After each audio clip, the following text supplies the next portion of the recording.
Families of the hostages held by Hamas are demanding that the Israeli government do more to free their loved ones. Hostage families have started a march from Tel Aviv to Jerusalem to protest what they say is government not doing enough to help get their loved ones out. Plus, supporters of Israel rallied by the tens of thousands on Washington's National Mall. The timing with respect to calling for releasing the hostages is quite fortuitous. And leaders from the 21-member Asia-Pacific Economic Cooperation Group are gathering in San Francisco to talk about how to better spur trade and economic growth across the Pacific region. Today is Wednesday, November 15th, and this is VOA's International Edition.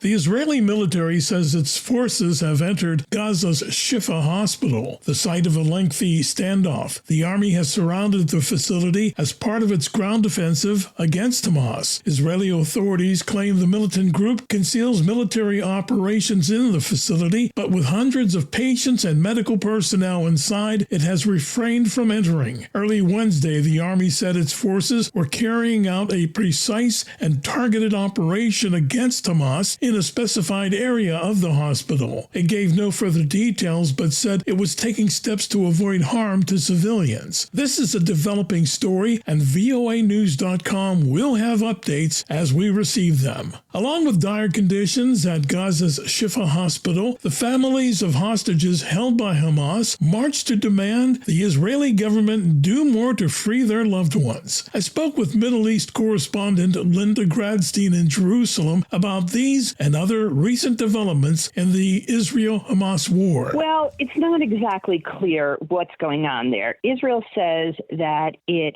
offered help to get the premature babies out of the hospital. The hospital has basically shut down. It darkened. There are still patients and doctors there. And Israel said that its help was denied. They said that Palestinians can still leave the hospital and other areas on a safe corridor from the Shifa Hospital down south, and in the past 10 days, 200,000 Palestinians have left. Israel also says that Hamas is using the hospitals as human shields and has built bunkers underneath the hospital. They showed video footage from a nearby hospital, the Rantisi Hospital for Children, in which there was a tunnel underneath the hospital that led to a room, first of all, weapons, and then a room where they believed that at one point the hostages were kept. At the same time, there's no fuel, there's no food in northern Gaza, and the situation is getting quite desperate. Linda, can you describe the military action taking place close to the hospital? Yes, well, Israeli troops have now taken over the Shati refugee camp, which is relatively close to the hospital. They are at the gates of the hospital, surrounding the hospital, but they have not gone into the hospital itself. And they are trying, they said, to get as many people out of the hospital as they can. But there's, of course, been heavy fighting in that entire area. And basically all of northern Gaza, huge parts of it have been destroyed. I mean, it's going to take many, many years to rebuild and be the top of the agenda. Linda, finally, we've been hearing a lot about possible negotiations for hostage release. What have you heard?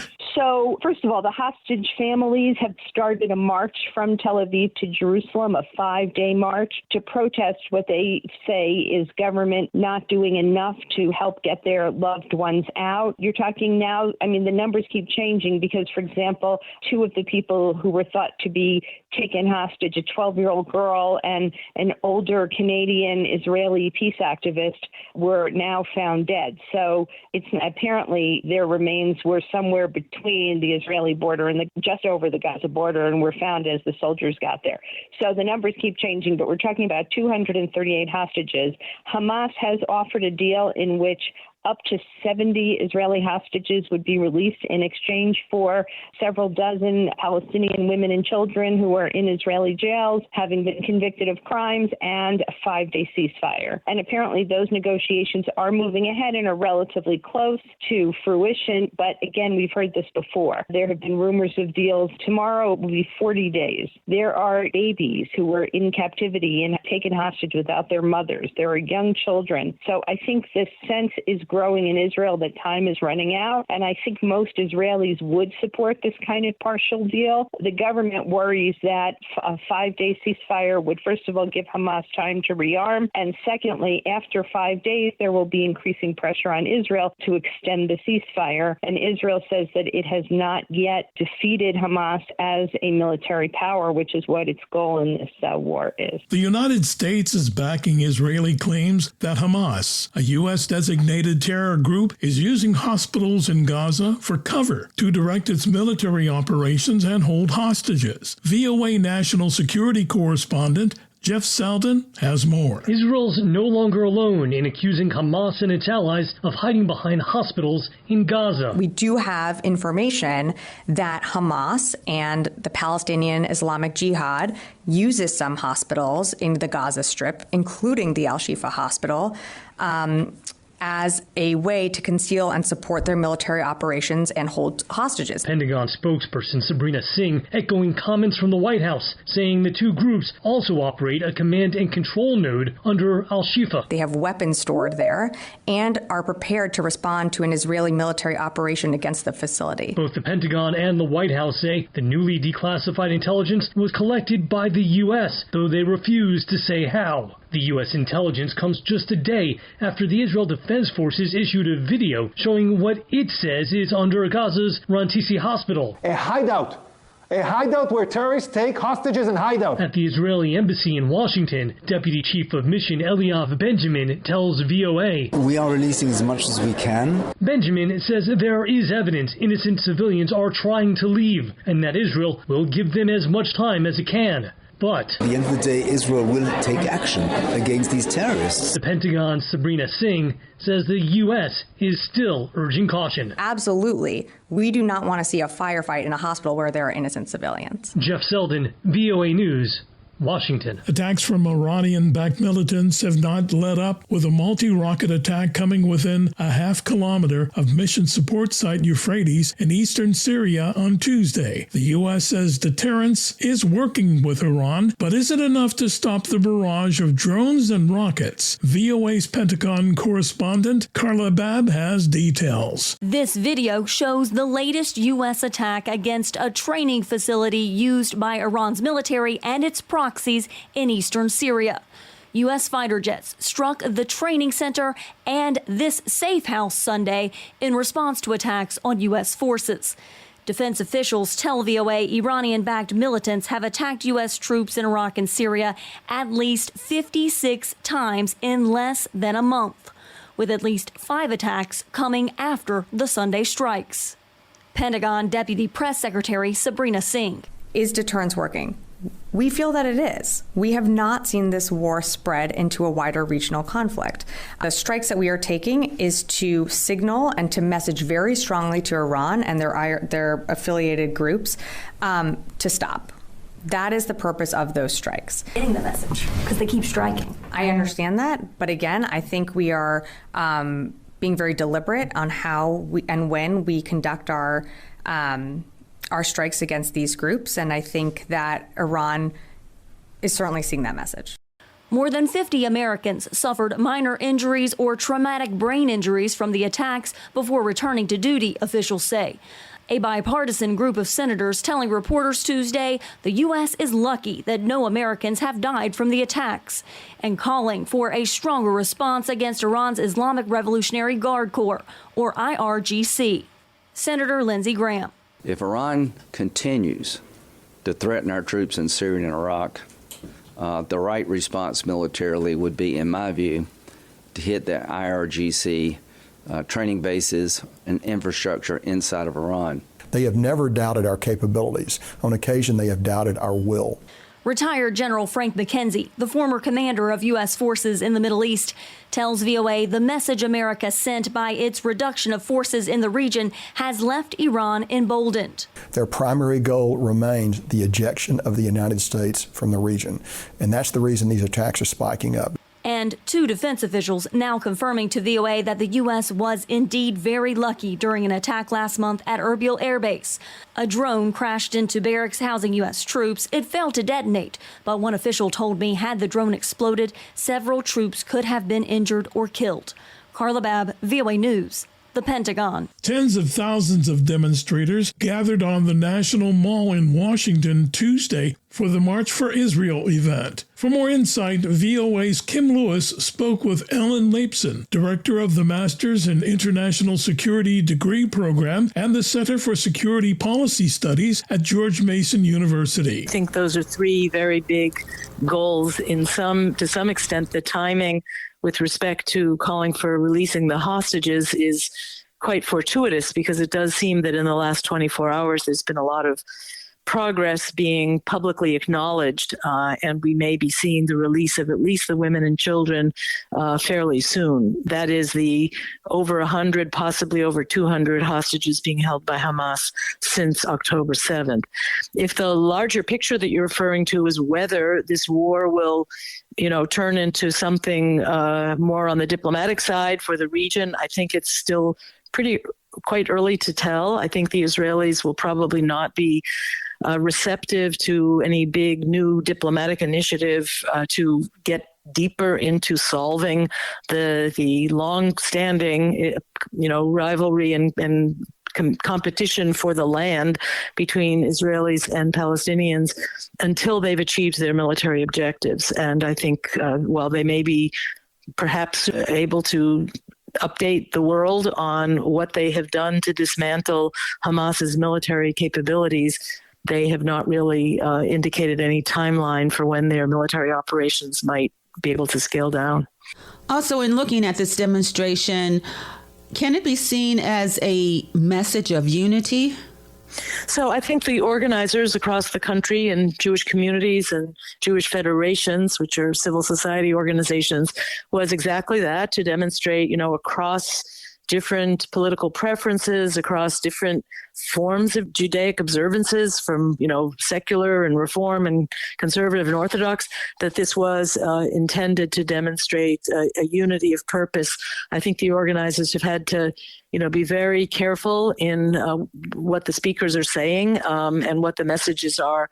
But it looks, at least from the videos so far, it looks like it was largely a very positive event, and it may have achieved the objectives of the organizers. So, the American Jewish community is very diverse politically and in terms of cultural styles, et cetera. But this unity of purpose to sow support for Israel after a truly horrific attack, I don't know whether it also means support for, all of the tactical choices the Israeli national security establishment has made, that perhaps people would have a range of opinion about that. But certainly also a concern about diaspora Jews facing a very startling spike in anti-Semitic activity, both in the U.S. and certainly we're seeing it in Europe as well. That was Ellen Leipson, director of the Masters in International Security degree program and the Center for Security Policy Studies at George Mason University, speaking with my colleague, Kim Lewis.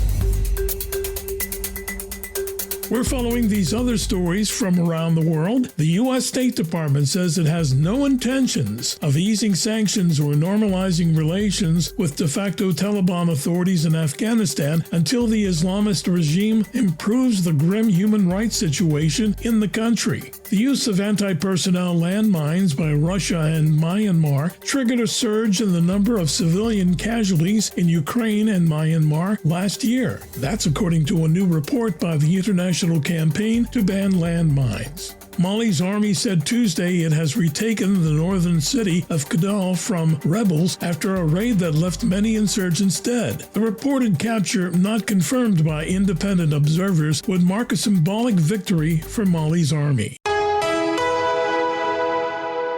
VOA's International Edition continues. I'm Rick Pantaleo. The United States is hosting the annual APEC Summit of World Leaders this week. Leaders from the 21-member Asia-Pacific Economic Cooperation Group are gathering in San Francisco to talk about how to better spur trade and economic growth across the Pacific region. VOA's Lori London reports. The main summit event will be on the sidelines, where President Joe Biden and Chinese President Xi Jinping Jinping are expected to have a face-to-face meeting Wednesday. But White House National Security Advisor Jake Sullivan says while the Biden summit with China's leader may get all the attention, President Biden will be doing a lot more than just meeting with President Xi. He'll be welcoming leaders from across the Asia Pacific for APEC Economic Leaders Week at a moment when the most dynamic economic region in the world is looking to the United States as the leading economy in the world. Still, Biden and Xi's anticipated meeting are of great importance as the leaders of the world's two biggest economies try to find a measure of stability after what's been a difficult year for U.S.-China relations. Lori London, VOA News, Washington. More than 20,000 people are expected to gather this week in San Francisco, where leaders of 21 economies in the Asia-Pacific are meeting. Activists also see the meeting as an opportunity to have their voices heard. VOA's Elizabeth Lee, along with reporters from VOA's East Asia and Pacific Division, have this story from San Francisco.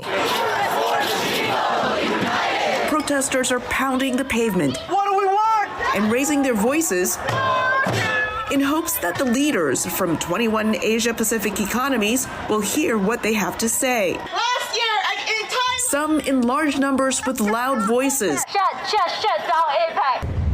But in this case, a more personal protest in silence. There are people here to speak out about the climate, the Israel-Hamas war, the conflict in Myanmar between the military rulers and ethnic groups. Kokole is demonstrating against all the leaders of the Asia-Pacific Economic Cooperation, or APEC. They are selling arms to Burma, especially Russian, sell the arms.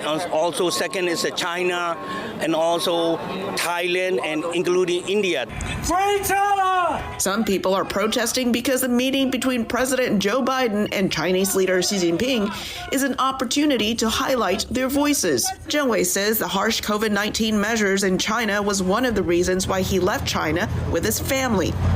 I came from Los Angeles to San Francisco to stand with other pro-democracy activists. San Francisco's mayor says the city supports the right of people to voice their opinions. Here's Mayor London Breed. We want to make sure people know that we support peaceful protests. So any acts of violence or destruction of property will not be something that we would tolerate. Security barriers have been set up with hundreds of extra law enforcement in town to ensure the safety of the world leaders as well as the activists. Elizabeth Lee, VOA News, San Francisco. The World Food Program warns that deadly floods in Somalia are putting the livelihoods and lives of 4.3 million people at risk. Lisa Schlein reports for VOA from Geneva. Somalia is a tragic poster child for climate change. The country is still recovering from the longest drought in its recorded history, which pushed the country to the brink of famine. Having barely averted that catastrophe, Somalia now must contend with floods that reportedly have killed more than 30 people, caused widespread destruction of infrastructure, and forced 500,000 people to seek safety on higher ground. World Food Program spokesperson in Somalia, Patrick Wilton, says that number is increasing rapidly. Speaking from Nairobi, Kenya, he says he just came from a week in Beletwene on the Shabelle River, which is flooded. Even before the floods came, you could see the human impact of this crisis. I passed dozens, hundreds of people on the roads fleeing from low ground, donkey carts, trucks, piled high with furniture, families perched on top.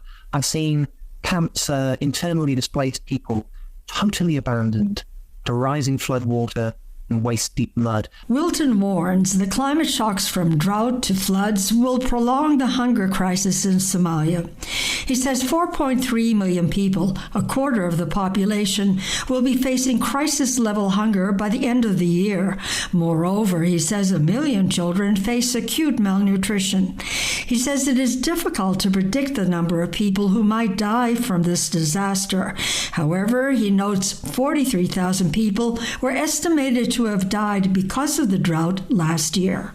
The reason that's relevant is because many of those people were in crisis level hunger, IPC 3.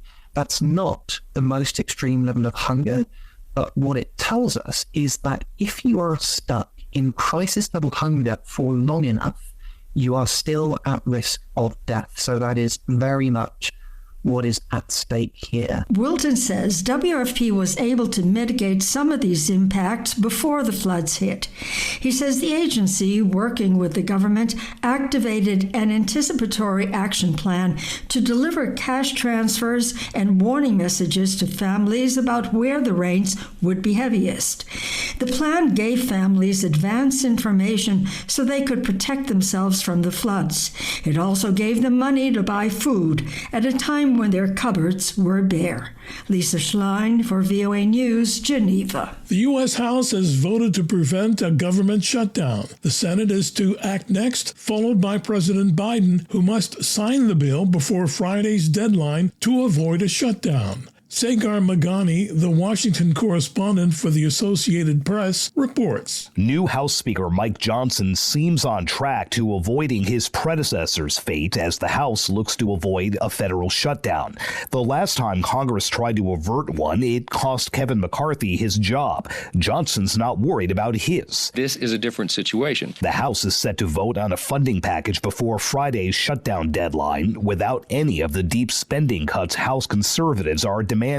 Johnson may need help from Democrats to pass it. We're not surrendering, we're fighting, but you have to be wise about choosing the fight. This fight involves temporarily funding federal agencies in 2 batches. It's unique and, some say, bizarre. Sort of goofy. But Senate Democratic Chief Chuck Schumer says Johnson's taken the right approach by leaving out the hard-right demands which Democrats would have rejected. I'm heartened, very cautiously so. And hopes the House approves the measure so the Senate can move fast. Sagar Magani, Washington. This has been International Edition on the Voice of America. On behalf of everyone at VOA, thank you for joining us. For pictures, stories, videos, and more, follow VOA News on your favorite social media platform and online at voanews.com. Until next time, this is Rick Pantaleo in Washington, wishing you good day, good health, and good news tomorrow.